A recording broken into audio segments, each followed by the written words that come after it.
Craig! Craig! Oh, dearie me, I hear him now. Craig, keep making random noises so I can find you! Thank you!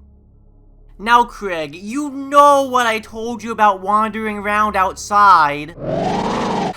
Craig, when I told you to touch grass, I didn't really mean it. It was a joke. Alright, look, we're getting out of here. What's the deal with this big old bush? We're not stuck here, are we?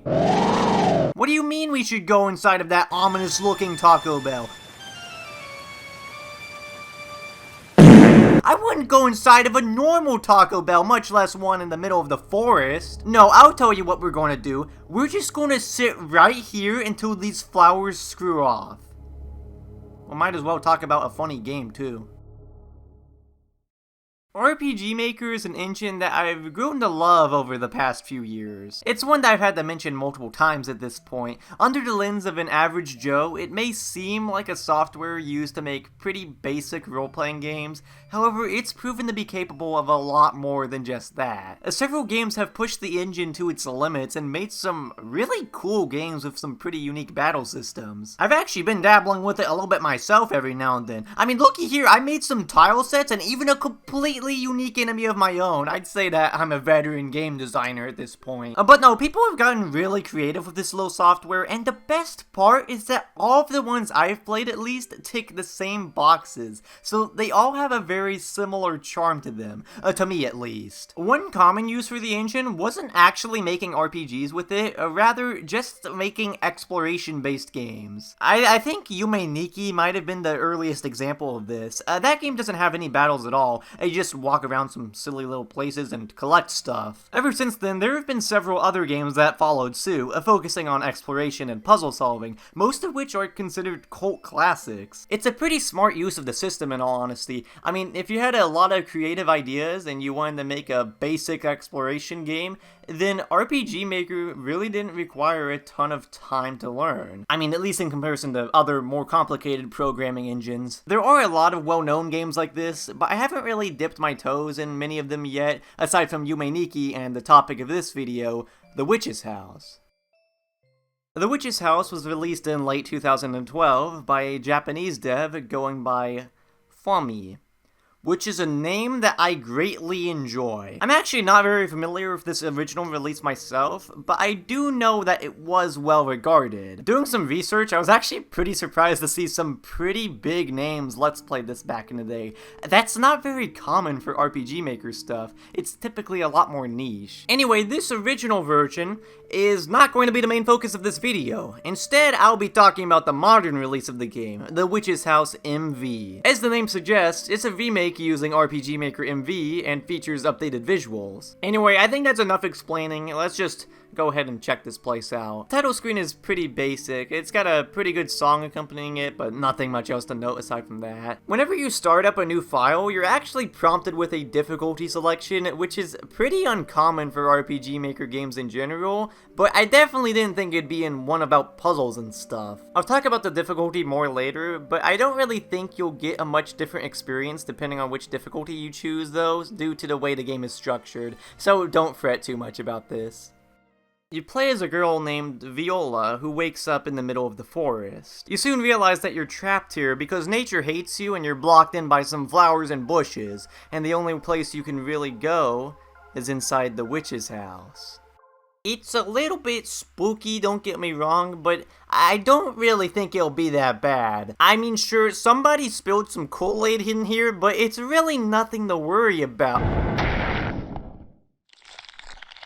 Oh.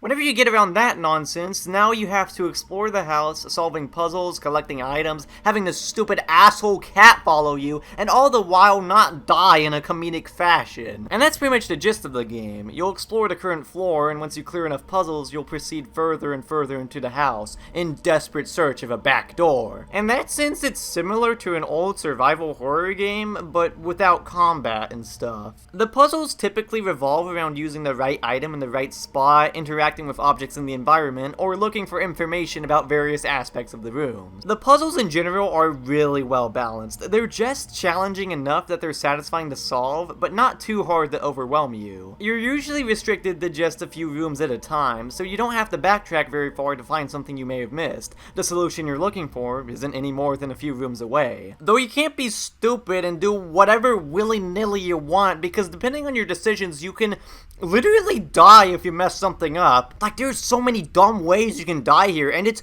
actually really interesting to see.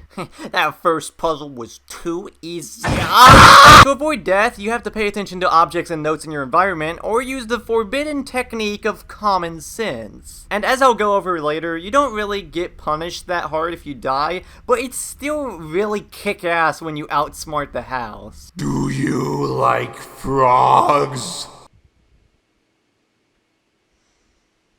Well, I'll have you know that I'm the world's #1 Frog Fractions enjoyer, so of course I would love to have a based frog friend accompanying me. Unfortunately, there's no death catalog or achievements for dying in every possible way, which I think is a bit of a missed opportunity. It's fun and sometimes pretty horrific to see all the unique ways you can get killed, so it would have been nice to have an incentive to hunt out all of the deaths after finishing the game. Basically, I really like death. Oh no! Funny cat friend, what happened? IDK! I hope your toilet gets clogged! Speaking of which, it's time to answer the age-old question of what happens if you die. Well, that's where the difficulty comes in. If you're playing on normal, then you'll get sent back to the title screen and you'll have to load a save. The funny black cat will let you save your game, and he's kind of all over the place. This house is full of monsters. How can you sit there and drink ginger tea? If you're playing on easy, on the other hand, you get really generous checkpoints that pretty much let you redo a segment on the fly. So essentially, what I'm trying to say is that if you didn't select easy whenever you were first born, then but the normal difficulty's way of handling this is another way of creating tension, knowing that if you screw up, then you'll lose your progress. Wow, it really is just like old survival horror games of years long past. I played on easy for this playthrough since I knew that most of the punishment for dying was just going to be redoing a few things that I already did. It'd be like a waste of time. But honestly, I don't think playing on normal mode would have been that annoying. Like I said, most of the game is pretty tight-knit. If you die, then the last save point is pretty close to where you died. Not too much skin off your back. Well, unless if you died in this way. However, I don't think playing on easy really takes away from the tension, because the horror is top-notch. This game gets some really eerie moments. Like, the scares here are legitimately really good. It doesn't try to do any obnoxious loud jump scares, no. The sound design is a lot more appropriate than that. You get to hear all sorts of little noises, or maybe you'll catch a glimpse of something in the corner, but only for a second. And occasionally the build up to some of this stuff gets really long and you're just waiting for the big moment where something steps out of the dark, revealing its ugly head. I don't want to give too many of these away, but there's one part where there's a window in the store and Viola can just barely make out a figure that's in the next room. As you check it, the figure becomes more and more recognizable, until you finally realize that there's a big-ass snake next door. Okay, so he's kind of hungry. I don't know what to do. I don't really have any food, so... Wait, hold on. I could... No! Frog Fractions friend! Why? What evil person would make me do such a horrible thing? Frog Fractions friend, please. Please forgive me! Holy shit, he killed the snake. Now, there are moments where a chaser will appear and you have to escape from them, and yeah, a noise does accompany them, but it's not stupidly loud or anything, so I don't find them to be cheap scares at all. In fact, I think these chase sequences are actually really effective, especially the last one. Something else that adds to the creepiness is that in certain rooms in the house, you can find excerpts from the witch's diary. Some of the content in this is a little bit disturbing, but it serves to give you some more story details that you need to piece together. Also, one word in particular is censored out, and I have no idea why. I have no clue what this is supposed to say. But what really seals the deal on this game's horror is the atmosphere. This game's whole look and feel is really impressive for an RPG Maker game. I'll always say this, but you can do some really cool stuff with this engine, and we have a prime example of that right here. I think the old game looked good, but in comparison to MV, it's complete night and day. I absolutely love the outdoor section in the beginning. I'm a huge sucker for forest areas, and this 2D game had me immersed right off the bat before walking into the dark, disturbing house. Also, just a little miscellaneous thing, but this is the first RPG Maker game I've played with diagonal movement. I don't know if that's a common thing or not, but yeah, I think it's pretty cool. To wrap things up, let's talk about some of that extra stuff, because I love talking about that. Okay, so first, let me clarify that I don't want to talk about the endings.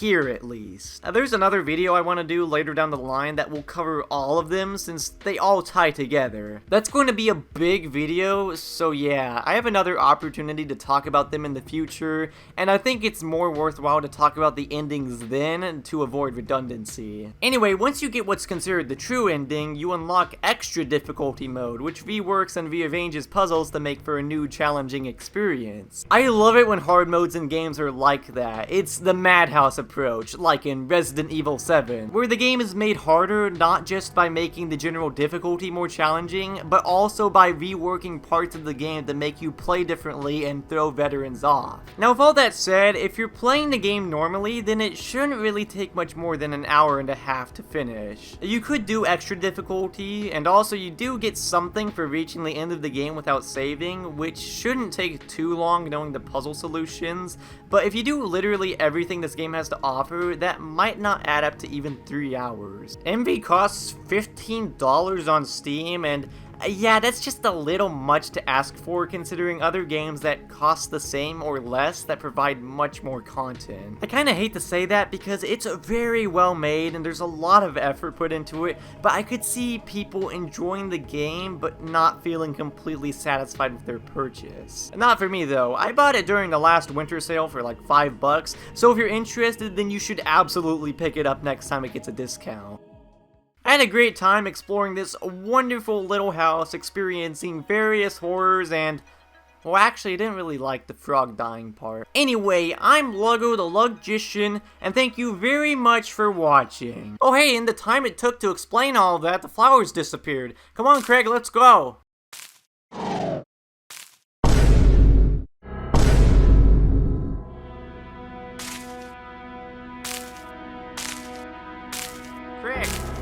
Craig, come on, hurry up.